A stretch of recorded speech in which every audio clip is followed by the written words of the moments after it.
오늘 하나님께서 주신 말씀은 고린도후서 13장 5절 말씀입니다.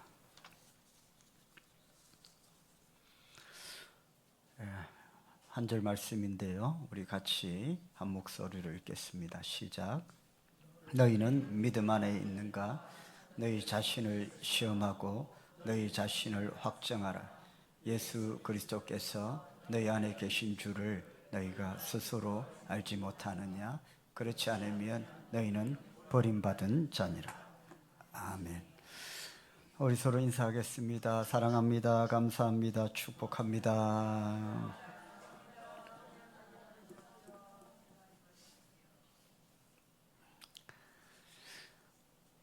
결산의 계절이 왔습니다.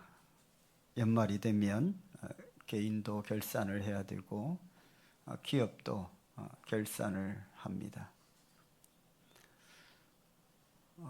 성도님들 중에도 가계부를 열심히 쓰시는 분들 많죠. 가계부를 썼던 그것들을 이제 정리해 봐야 될 시간이 연말 결산의 계절입니다. 목사님, 저는 쓸 것도 없어요. 뭐 그럴 수도 있습니다. 그러나 결산은 좋든 안 좋든 필요합니다. 기업도 결산을 잘 해야 또 다음에 회사를 기업을 어떻게 경영할지를 또 발전적으로 연구를 하게 될 것입니다. 우리 성도들도 결산이 필요한데 신앙의 결산이 필요합니다. 결산에서 제일 중요한 것이 뭐냐 하면 정확한 객관적인 평가입니다. 그 평가가 잘못되면 결산의 의미가 없습니다. 그 결산을 할 때에 정확한 평가가 필요해요. 그래서 고칠 수 있는 것들은 고치고 발전할 수 있는 것들은 더욱 발전시켜 나가야 됩니다. 어느 집사님이 이런 고백을 저한테 했습니다. 목사님, 연말 되니까 이 가계부를 꼼꼼히 따져보니까 결산을 해보니까 제 신앙의 가계부는 거의 비어있더라. 우리 성도들은 결산의 계절에 신앙의 결산을 해야 되는데 여러분이 재정적인 가계부는 혹시 다 많이 적으시지만 신앙의 가계부는 어떤지 연말에 한번 결산하는 시간이 될 수 있기를 주의 이름으로 축복합니다. 결산해 보니까 신앙의 가계부를 적어보니까 기도한 날보다 안 한 날이 더 많고 예배드린 날보다 예배를 흘려보낸 날이 더 많다. 그러면은 결산을 평가를 잘해서 고칠 건 고쳐야 되겠습니다. 오늘 바울은 이렇게 고백을 합니다. 너희가 믿음 안에 있는가? 너희 자신을 시험하고 확정을 하라는 겁니다.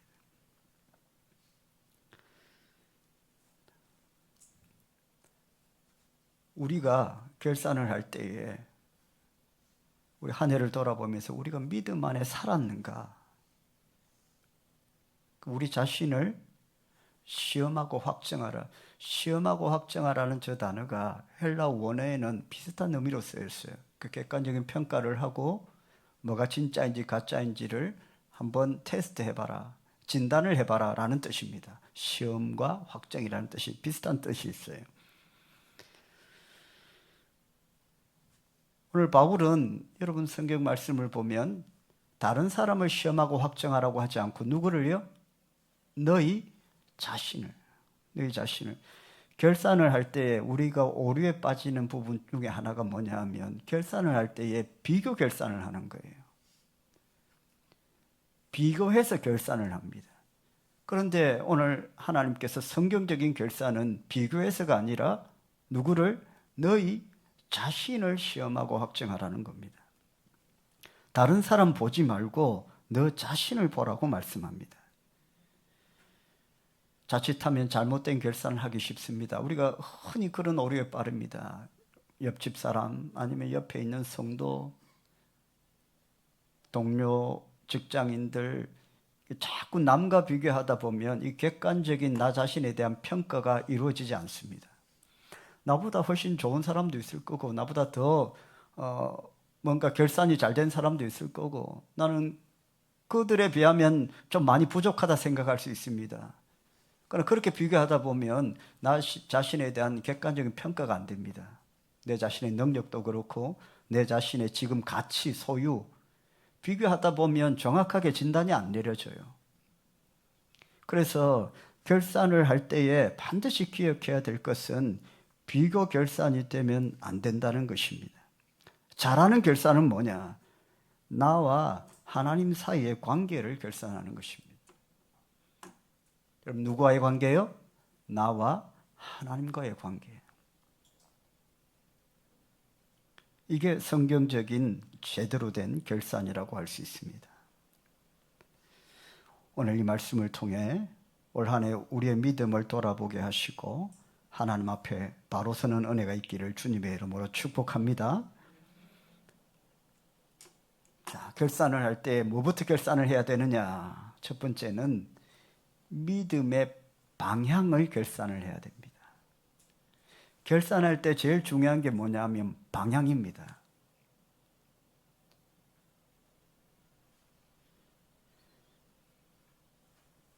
무슨 말씀이냐면 나는 올해 하나님을 향해 걸어갔는가 하는 겁니다.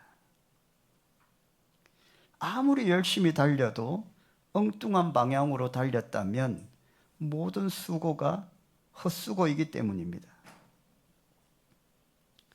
신앙도 마찬가지입니다. 제가 자동차를 타고 내비게이션 여러분 다 자동차로 길 몰라도 가잖아요. 그런데 내비가 좀 업그레이드가 안 돼 있는 상태이기 때문에 새롭게 길이 닦이고 건물이 지어진 데를 못 찾아간 거예요. 그래서 제가 그 내비를 따라가니까 그냥 도로 한가운데더라고요. 근데 제가 그래서 카카오 내비를 켜서 카카오 내비를 따라가니까 제대로 된 길을 찾아줘요. 그러니까 그 행정복지센터가 이미 다른 데로 신청사로 이전을 해버린 거예요. 그런데 옛날에 있던 구청사로 제 가지고 있는 내비가 안내하더라고요. 그러니까 실컷 달려왔는데 헛수고예요. 카카오 내비는 이게 위성으로 업그레이드되니까 바로 신청사는 한참 떨어져 있는 그곳으로 다시 안내를 해서 그곳으로 찾아갔습니다. 방향이 잘못되면 다 헛수고입니다. 아무리 열심히 달리고 오래 달려도 이 방향이 중요합니다. 우리가 결산할 때 제일 중요한 것이 방향입니다. 1년 동안 예배를 드리고 봉사하고 바쁘게 살았는데 정작 내가 방향이 잘못되어 있다. 하나님을 향해 걷지 않았다. 그럼 그 모든 시간이 의미가 있겠습니까? 우리가 신앙생활하고 예배드리고 기도하고 봉사하고 섬기고 헌금하고 하는 것이 다 하나님의 영광이라는 방향을 향해서 나아가는 것인데 이 모든 것들이 하나님의 영광이 안 되고 그냥 나 자신의 그냥 기쁨을 위한 것이라면 방향이 그렇게 틀어져 있다면 아니면 또 누군가의 시선을 의식해서 그렇게 내가 산 것이라면 그건 어떤 의미에서 방향이 완전히 잘못된 것입니다. 요한계시록 2장에 보면 초대교회 7개 교회 중에 에베소 교회가 나옵니다. 성경에 보면 에베소 교회에 대해서 하나님이 뭐라고 말씀하시냐면 굉장히 성도들이 헌신적이고 굉장히 충성하고 봉사도 예배도 헌신도 아쉬울 것이 없다고 했어요. 그런데 나중에 주님이 이렇게 말씀하세요. 에베소 요한계시록 2장 4절 말씀 한번 읽어보겠습니다. 그러나 너를 책망할 것이 있나니 너의 처음 사랑을 버렸느니라. 에베소 교회에 대해서 하나님 말씀하시면서 참 너희들 참 봉사 잘하고 충성 잘하고 예배도 잘 드렸다. 그렇게 말씀을 하시면 그렇게 끝내면 되는데 그렇게 말씀하시고 난 뒤에 맨 뒤에 이렇게 말씀하시네. 그러나 너를 책망할 것이 있다는 거예요. 그게 뭡니까? 처음 사랑을 버렸다는 거예요. 이 말씀은 방향이 잘못됐다는 겁니다. 무엇을 위해 예배를 드리고 무엇을 위해 봉사를 하고 무엇을 위해 섬기느냐. 실컷 한 해 동안 그렇게 했는데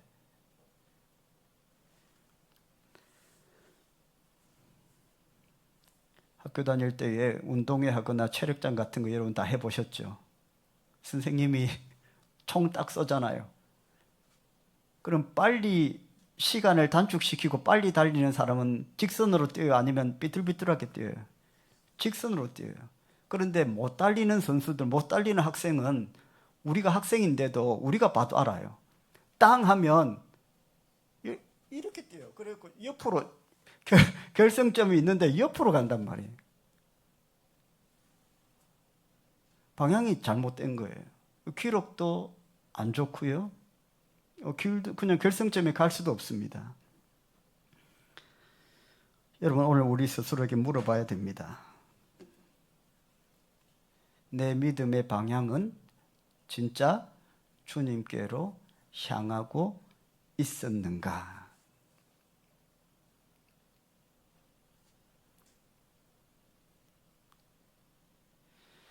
방향을 잃어버린 배는 사공이 더 노를 열심히 저으면 저을수록 방향을 잃어버렸기 때문에 더 멀어집니다. 목적지하고. 열심히 노를 젓는데 방향을 이미 잃어버리면 그 열심이 다 헛수고가 되는 거예요. 그래서 우리가 결산을 할 때에 제일 먼저 진단해야 될 것이 방향입니다. 내가 제대로 된 방향을 향해서 달려왔는가? 이걸 평가를 해야 됩니다.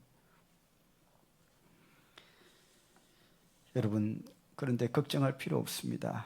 결산을 잘하면요, 하나님 축복하십니다. 우리가 방향을 다시 점검하면요, 결산은 그런 거예요. 결산은 다시 점검하고요, 우리를 발전시킬 수 있습니다. 그래서 반드시 여러분 결산을 해봐야 돼요. 아이고, 너무 올해 너무 부끄러워요. 결산 못하겠어요. 그래도 하십시오. 결산이라는 것은 하나님께서 성경에 보면 다 결산하라고 했어요. 마태복음 25장도 그렇고요.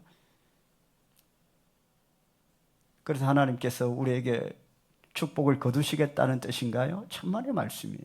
결산을 통해서 하나님께서 우리에게 더 복된 길로 인도하시기 위해서.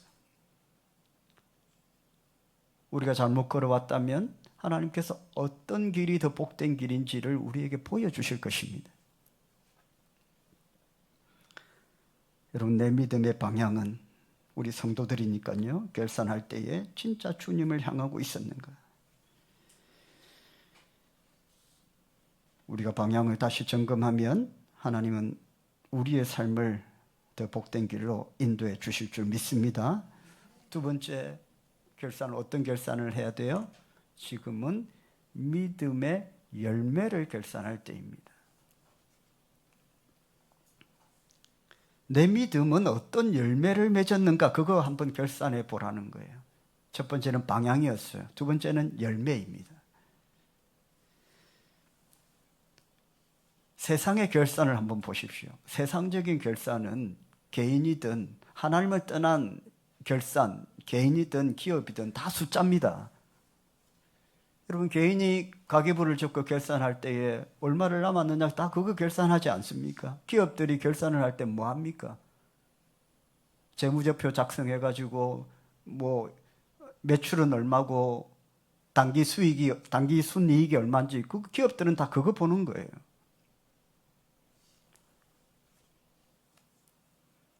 그런데 성경적인 결산은 그 숫자를 보지 않습니다. 뭘 봅니까? 열매를 봅니다.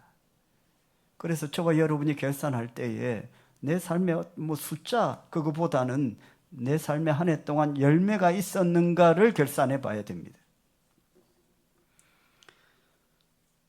그럼 우리 생각이 그런 거예요? 천만의 말씀입니다. 마가복음 11장에요. 예수님께서 제자들과 길을 가시다가 나무 하나를 발견해요. 무슨 나무예요, 여러분?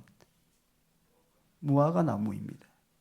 무화과 나무를 보니까 잎이 너무 무성해요. 우리가 이렇게 보면요, 잎이 무성하면 당연히 뭐도 많다고 생각해요? 열매도 많다고 생각하죠. 그래서 예수님이 마침 그 시간 시장하셔서 그 무화과 나무에 열매를 구합니다. 그런데 그 나무가 아주 독특해요. 무화과 나무의 나뭇잎이 굉장히 풍성하고 무성하고 너무 좋아 보이는데 예수님 막상 열매를 따서 먹으려고 해보니까 그 무화과 나무가 열매가 하나도 없는 거예요. 그냥 볼 때에 너무 무성하고 좋아 보여서, 너무 좋아 보여서 당연히 열매가 있을 줄 알고 예수님이 열매를 먹으려고 했는데 그 나무에 열매가 없더라는 거예요. 이게 비유입니다. 비유인데 예수님이 마가복음 11장 보면 그 무화과 나무를 저주합니다. 무화과 나무가 무슨 죄가 있겠어요? 그래서 이건 비유라는 거예요. 어떤 비유예요? 너무 외적인 것에 집중하다 보니까 실제로 이 성령의 열매가 없는 그 당시에 외식하던 자들이었던 서기관과 바리새인들이 그 무화과 나무와 같다라는 말씀을 하시려고 비유로 그 말씀을 우리에게 주셨습니다. 예수님 당시에 서기관과 바리새인들은 믿음 있는 척을 했어요. 그리고 기도를 해도 골방에서 조용히 하나님과의 나와의 관계에 집중하지 않고 사람들이 많이 들락거리는 그 저작거리 시장 한가운데에 가서 갑자기 기도를 하는 겁니다. 사람들이 굉장히 경건해 보이지 않겠어요?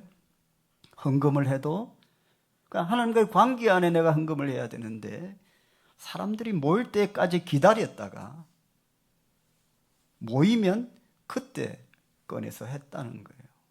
봉사를 해도 헌신을 해도 항상 사람들의 눈을 의식하고 신앙생활을 했습니다. 그래서 예수님은 그들을 향하여 뭐라고 했냐면 외식하는 자들이라고 했습니다.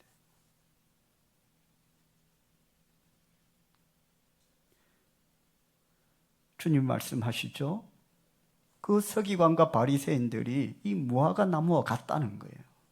겉은 참 무성하고 겉으로 봤을 때 참 대단해 보이고 그런데 그래서 실제로 열매를 구해보니까 열매가 없더라는 거예요. 성령의 역사가 나타나지 않는다는 겁니다.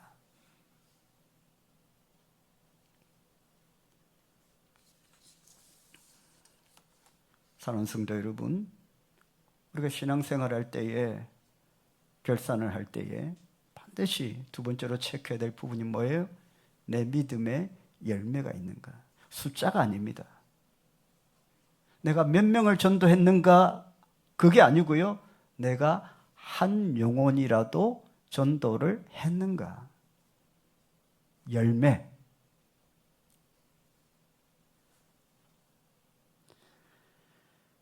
내가 성도들을 사랑했는가? 내가 10명을, 20명을 사랑했는가가 아니라 한 사람이라도 내가 사랑했는가? 그들을 품었는가? 용서했는가? 인내했는가? 헌신했는가? 이 모든 것이 우리가 열매에 대한 결산이라고 할 수 있습니다. 여러분 한번 결산해 보십시오.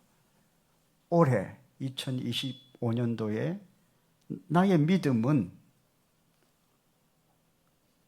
어떤 열매를 맺었는가? 나의 믿음으로 말미암아 어떤 열매들이 내 인생 가운데에 맺혀졌는가? 열매가 달렸는가? 내 믿음으로, 내 구원으로 말미암아 그냥 나만 구원받고 나만 좋고 나만 행복했다가 아니라 나의 구원, 나의 믿음으로 말미암아 나의 신앙생활, 나의 섬김과 봉사로 말미암아 어떤 열매들이 일어났는가? 그냥 나만 무성한가? 나만 잎이 푸르고 나만 무성하고 그래서 보기에는 참 좋은데 그게 아니라 예수님 말씀하시는 것은 좀 무성해 보이지 않아도 열매가 있는가? 차라리 여러분 잎이 무성한 것보다 열매가 알차게 맺혀 있는 그 과실나무가 사람들이 더 좋아하는 나무 아니겠습니까?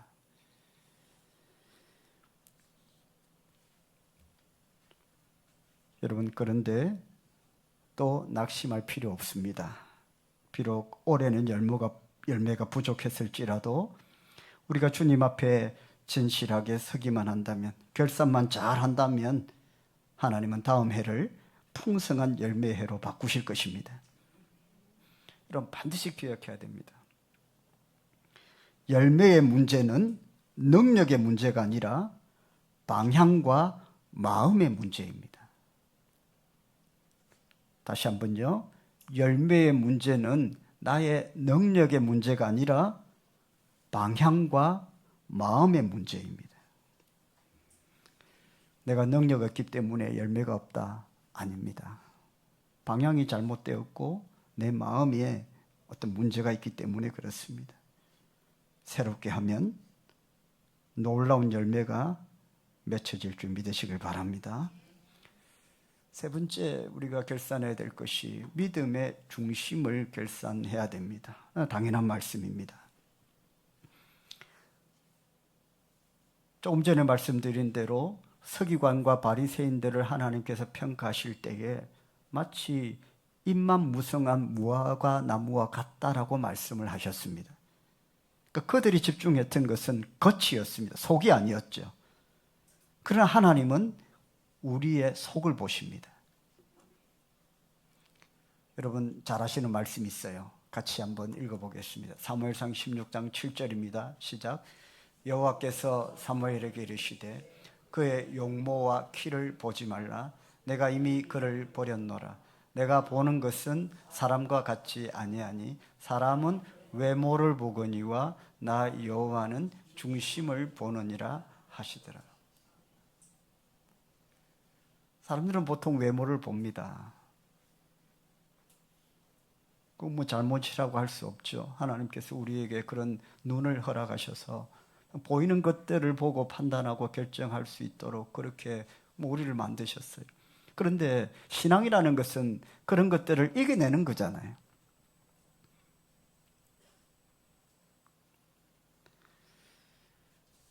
보이는 것들을 따라서 우리가 사는 것이 아니라 보이지 않는 것들을 따라 사는 것이 믿음으로 사는 삶이기 때문에 그럼 우리의 중심이 어땠느냐 하는 겁니다. 겉으로는 좋아 보이는데 마음속에 늘 불평과 원망과 미움과 비교의식이 가득했다면 그렇게 하면 안 되겠습니다. 몸은 예배의 자리에 있었지만 마음은 세상에 있었던 때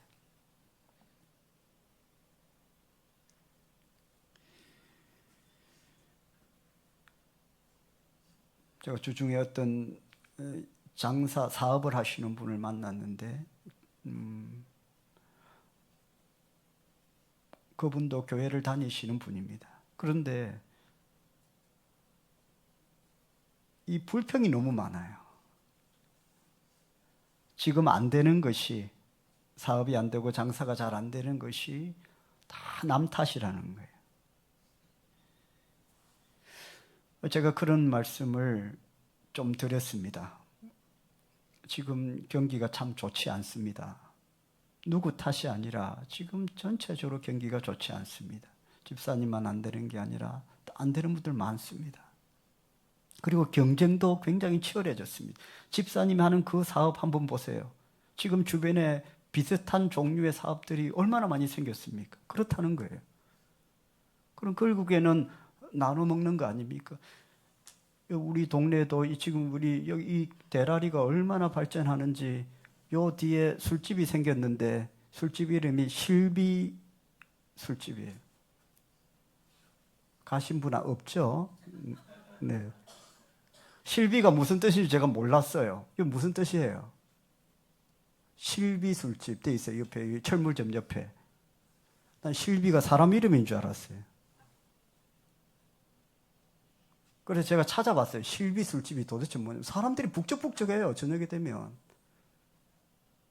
그래서 그 사람들이 술 마시고 저녁에 오면 어디로 오냐면 이렇게 그 앞에는 바로 도로잖아요. 우리 옆에 여기는 옛날에 김밥 천국집이 실비 술집이 들어갔거든요. 그러니까 도로니까 앉을 데도 없고 하니까 삥 돌다가 어디에요? 우리 교회.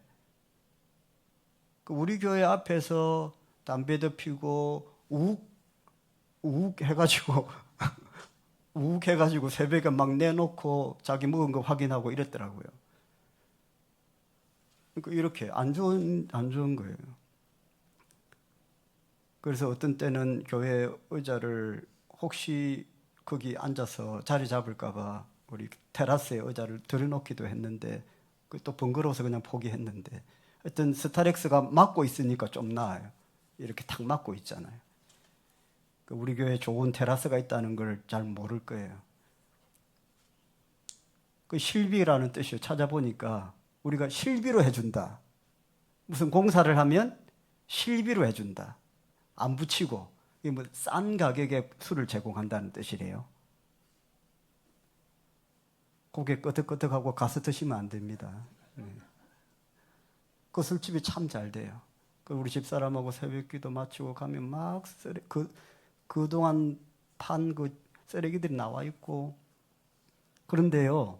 그렇게 잘 되면요. 그대로 계속되면 되는데 여러분 이제 보셨죠? 바로 저기에 우리 칼국수 우리 성도님들 많이 먹던 칼국수집 산청 칼국수인가? 그 집이 뭐로 바뀌었어요? 산청 칼국수 우리 많이 먹던 그 뭐로 바뀌었어요? 예, 술집으로 바뀌었어요. 산청 칼국수 그 집이 제목이 술술이에요. 술술. 술술 넘어가라고.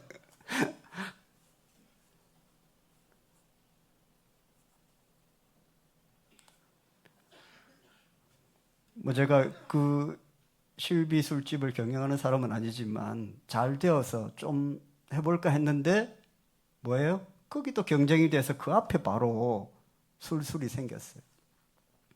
이 경쟁이 되겠죠. 잘 되면 따라서 한다는 거죠. 근데 경쟁이라는 게 존재한다는 겁니다. 그런 환경적, 상황적 요인, 그런 것들이 존재하기 때문에 사업이 안 될 수도 있고 장사가 안 될 수도 있어요. 그런데 자꾸만 남 탓, 가족 탓, 가족이 뒷받침 안 해줘서 그 집사님은 늘 그런 얘기예요. 재정적으로 좀 투자할 수 있도록 옆에서 안 해줘가지고 제가 말씀드렸죠. 경쟁도 심화되고 경기도 좋지 않습니다. 특별히 사업하시는 분들은 지금 굉장히 어렵습니다. 술집들까지도 그렇게 경쟁인데 여러분 불평, 불만은요 우리를 유익하게 하지 않습니다. 결산을 해도 그렇게 결산을 하면 안 돼요.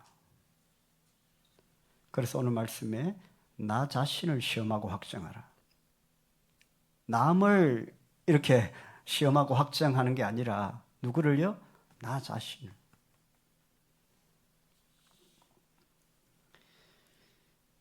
하나님 앞에서는 포장이 필요 없습니다. 결산은 있는 모습 그대로를 드러내는 시간입니다. 누가복음 18장에 보면 예수님이 이것도 비유의 말씀인데요. 서기관과 바리새인들의 기도에 대한 말씀을 하세요. 이게 결국에는 믿음의 중심에 대한 비유의 말씀입니다. 서기관과 바리새인들은 아까 말씀드렸지만은 기도를 할 때에도 사람들이 올 때를 기다려서 그리고 너무나도 당당하게 성전의 중심 한가운데 가서 머리를 들고 그렇게 기도를 하더라는 거예요. 그런데 세리가 있었어요. 누가복음 18장에 세리는 세금 징수원인데 예수님 당시에 세금 징수, 지금의 세금 징수원, 세관에 있는 사람들은 직장이 좋은 편이라고 할 수 있지만 예수님 당시에 세관에 있었던 사람들은 유대인들로부터 동족으로부터 세금을 징수해서 로마에 바쳐야 되기 때문에 매국노라고 사람처럼 취급을 안 했습니다. 그러니까 이 사람들은 자기신들이 유대인이기 때문에 늘 그냥 죄책감에 살았어요. 돈은 많이 벌지만 마음속에 늘 죄책감이 있었어요. 내 동족의 세금을 거두어서 내 배를 채우고 또 그걸 또 침략한 나라의 세금으로 바쳐야 되는, 여러분 잘 아시는 마태 그 사람의 직업이 뭐였어요? 세리였어요. 세리마테. 근데 유대인들은, 그 서기관과 바리새인들은 성전의 중심에 서서 막 고개를 들고 당당하게 그렇게 기도를 하는데 그 성전에 세리들이 들어왔습니다. 그런데 예수님이 보신 거예요. 그 세리들은 어떻게 기도하냐면 죄책감에 자기가 죄인이라는 늘 생각을 갖고 있기 때문에 하나님 앞에 이 당당하게 나아가지 못하고 구석에 그림자 비치는 그곳에서 하나님께 그래도 기도를 하고 예배를 드리더라는 거예요. 할렐루야. 죄인이지만 하나님의 은혜를 구하고 긍휼을 구하고 예배의 자리에 나오더라는 겁니다. 나는 못났고 나는 안 되고 부족하고 그래서 예배의 자리를 떠나는 게 아니라 그럼에도 불구하고 내가 있어야 할 자리가 이 예배의 자리다라는 생각으로 나와서 하나님께 긍휼과 은총을 구하는 거예요. 예수님은 시선을 어디에 집중하셨습니까? 세리에게 시선을 집중하셨어요. 그리고 뭐라고 말씀하세요? 저 사람들의 기도가 하나님 듣지 않겠나? 할렐루야. 겉으로 보기에는 죄책감에 시달리고 사람들이 매국노라고 손가락질하지만 저 사람들은 간절히 하나님의 은혜를 구하고 있다는 겁니다. 사랑하는 성도 여러분, 믿음의 중심. 하나님 나를 불쌍히 여겨주세요. 하나님은 지금도 우리의 중심을 보십니다. 나는 어떤 마음으로 신앙생활을 했는가? 결산이 참 중요합니다. 결산은 나를 정죄하기 위한 것이 아니라 내 중심을 다시 하나님께 돌려놓는 시간입니다.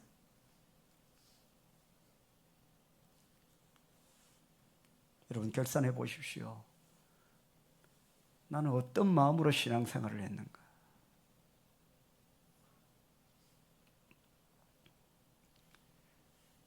결산은 나를 정죄하는 시간이 아니라 내 중심을 하나님께 돌려놓는 은혜의 시간입니다. 할렐루야. 결산해야 됩니까? 안 해야 됩니까? 해봐야 됩니다. 할 게 없어요? 그래도 한번 해봐야 됩니다. 내년에도 할 게 없이 그렇게 살 거예요? 하나님이, 주님이, 예수님이 결산을 하라고 합니다. 왜요? 그래, 넌 안 돼. 우리를 정죄하시려고요? 아닙니다.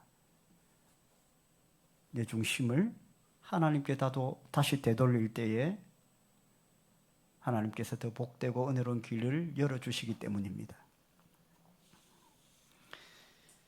그래서 여러분, 결산은 끝이 아니라 새로운 시작이라고 할 수 있습니다. 주님이 십자가에 못 박히셔서 죽으셨습니다. 사람들은 뭐라고 했죠? 끝났다라고 했습니다. 그게 결산이었어요. 세상 사람들이 보는 결산은 주님이 십자가에 못 박혀 죽으심으로 인해서 망했다는 거였어요.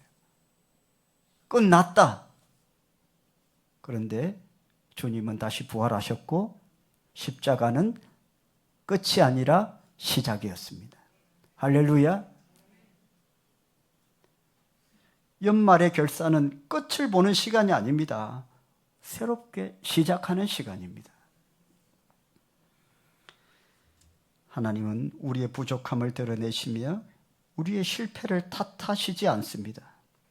오히려 이렇게 말씀하실 게 분명합니다. 내게 돌아오라. 내가 너를 회복시키리라. 결산은 정죄하는 시간이 아닙니다. 하나님께 더 가까이 가는 회복의 시간입니다. 오늘 우리가 믿음의 방향을 돌아보고 첫 번째, 믿음의 열매를 결산하고 세 번째, 믿음의 중심을 결산할 때에 주님은 다가오는 새해에 우리에게 엄청난 복을 주실 줄 믿습니다. 기도하겠습니다. 오늘 세 가지 결산에 대해서 말씀했죠. 먼저 방향에 대한 결산, 그리고 열매에 대한 결산을, 숫자가 아닙니다. 열매에 대한 결산. 세 번째는 내 중심이었습니다.